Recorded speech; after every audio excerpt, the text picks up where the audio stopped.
An embattled woman wrote into Gistrel.com. She was upset to find out that her husband quit his job after his coworker died. The woman also explains that his coworker was actually his mistress. Okay. She went on to say, "We've barely talked these last few weeks because I don't know how to respond to him when he cries and says he misses her." What are we doing here, people? You know what I'd say? So ladies, do you want to join her? Do you want to join her in death?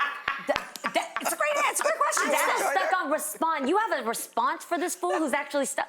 Who is this mistress to her? So he was cheating on her? Oh, he was cheating on her. So the question I'm you asking still you. care? I'm asking you. Please ask me. Wait, hold on. First of all, he was cheating on her. Right. She found out a couple of days after the funeral. He is waking up in the middle of the night trembling and crying about how much he misses her. Guys, what's that movie with Viola Davis? Fences. Me and you talk about it all the time. But okay, let's take it out. Let's take that out. Let's take out the mistress part, okay? Because we know that that's wrong. Okay. Let's say if it was an ex. I'm okay with that. No, I'm not. No. You're okay with him mourning his ex? If it's an ex, he shared a life with him. I want him to have empathy and compassion.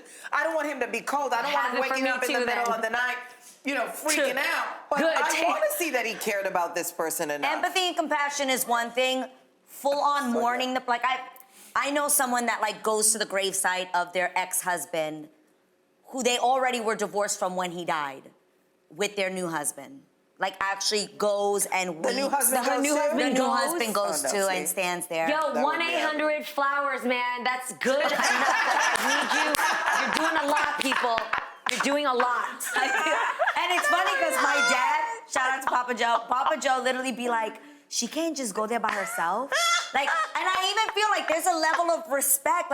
You can't just go to mourn by yourself. It's him being there that kind of makes that awkward. I actually know Papa Joe somebody. is an extra credit Christian, though. There are some people who just We love us some Papa this Joe. is all God is asking, and then you gotta go here. Guys, I know a guy that called me on the phone one day crying. It was actually a mutual friend of my husband and I, and he called me crying, sobbing on the Adrian, I have no one to talk to. And I was like, is everything okay?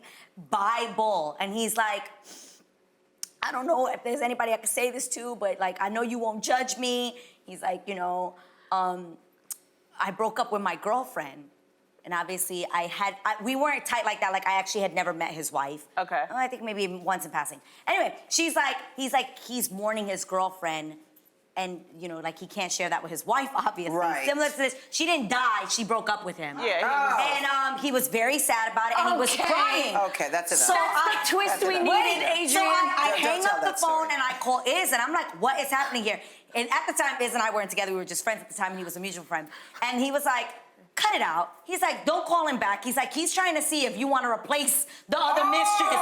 He's trying to get sympathy and wants to see you up for this opportunity since she's out the way. I told him he needs to put all that pain he's feeling into his marriage.